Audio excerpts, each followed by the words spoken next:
ಸ್ನೇಹಿತರೆ, ನಿನ್ನೆಯಿಂದ ಸಾಮಾಜಿಕ ಜಾಲತಾಣದಲ್ಲಿ ಒಂದು ವಿಡಿಯೋ ಬರ್ತಾ ಇದೆ. ಏನಂದರೆ, ನಮ್ಮ ಕರ್ನಾಟಕದ ಘನತಾವೆತ್ತ ಕೆಲವು ಕೆಲವು M L A P S ವಿಧಾನಸೌಧದಲ್ಲಿ IPL ಟಿಕೆಟ್ಗಾಗಿ ಕ್ಯೂ ನಿಂತಿದ್ದಾರೆ.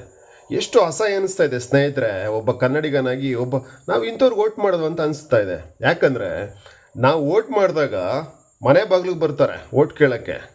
ಒಂದು ಸಲ ವಿನ್ ಆದರು ಅಂದಾಗ ನಾವು ಅವ್ರ ಮನೆ ಬಾಗಿಲಿಗೆ ಹೋಗ್ಬೇಕು. ಅದೇ ಒಂದು IPL ಟಿಕೆಟ್ಗೋಸ್ಕರ, ಆಫ್ಟರ್ ಆಲ್ ಒಂದು IPL ಟಿಕೆಟು ನೀವು ನಂಬಲ್ಲ ಸ್ನೇಹಿತರೆ, 10ರಿಂದ 15 ಸಾವಿರ, 1 ಲಕ್ಷ ಆಗ್ಬೋದು.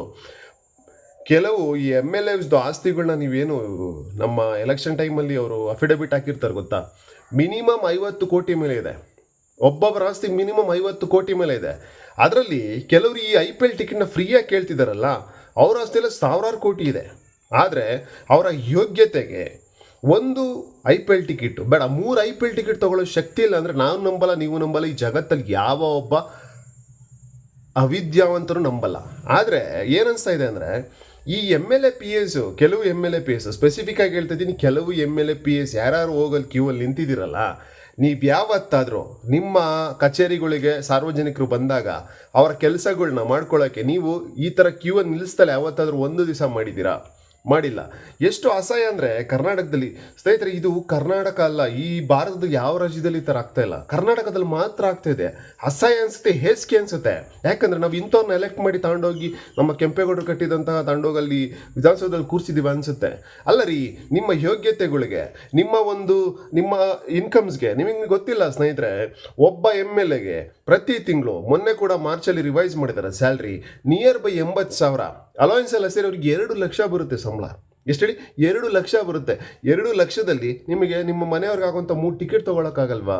ಹಾಳಾಗೋಗ್ಲಿ. ವಿಧಾನಸೌಧದಲ್ಲಿ ಟಿಕೆಟ್ ಕೌಂಟ್ರ್ ಮಾಡಿಕೊಂಡು ನೀವು ಯಾರು ರೇಟ್ಸ್ ಕೊಟ್ಟರು ನಿಮಗೆ? ವಿಧಾನಸೌಧದಲ್ಲಿ ಟಿಕೆಟ್ ಕೌಂಟ್ರ್ ಮಾಡಿ ಅಲ್ಲೋಗ್ಬಿಟ್ಟು ನಿಂತ್ಕೊಂಡು ಕ್ಯೂ ಅಲ್ಲಿ ನಿಂತ್ಕೊಂಡು ಏನು ನಿಮಗೆ ಬೇಕಾದಂಥ ಟಿಕೆಟ್ ತೊಗೊಳಕ್ಕೆ ಯಾರು ನಿಮಗೆ ಪರ್ಮಿಷನ್ ಮಾಡಿಕೊಟ್ರು? As a citizen of India, as a citizen of Karnataka ಕೇಳಬೇಕು ಅನ್ನಿಸ್ತು, ಕೇಳ್ತಾ ಇದ್ದೀನಿ ಸ್ನೇಹಿತರೆ. ಯಾಕಂದರೆ ನೀವು ಅಬ್ಸರ್ವ್ ಮಾಡಿ, ಪ್ರತಿ ಎಲೆಕ್ಷನಲ್ಲಿ ಅವ್ರು ಹಾಕೋ ಅಫಿಡವಿಟಲ್ಲಿ ಕ್ರೋಸ್ ಟುಗೆದರ್ ಅವರ ಆಸ್ತಿ ಇದೆ, ಕ್ರೋಸ್ ಟುಗೆದರ್. ಅಂಡ್ ಇವ್ರು ಹೇಳ್ತಾರೆ VIP ನಮಗೆ VIP ಟಿಕೆಟ್ಸ್ ಬೇಕು ಅಂತ.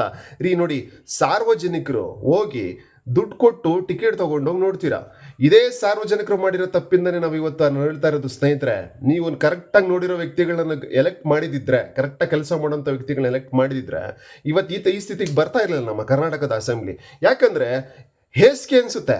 ಬೇರೆ ಸ್ಟೇಟಲ್ಲಿ ನೋಡ್ತಾ ಇದ್ರೆ ನಮ್ಮದು ಹೇಸಿಗೆ ಅನಿಸುತ್ತೆ. ಯಾಕಂದರೆ ಈ ಮಟ್ಟಕ್ಕೆ 2 ಲಕ್ಷ ಸಂಬಳ ಬರುತ್ತೆ ಸ್ನೇಹಿತರೆ ಇವ್ರಿಗೆಲ್ಲ.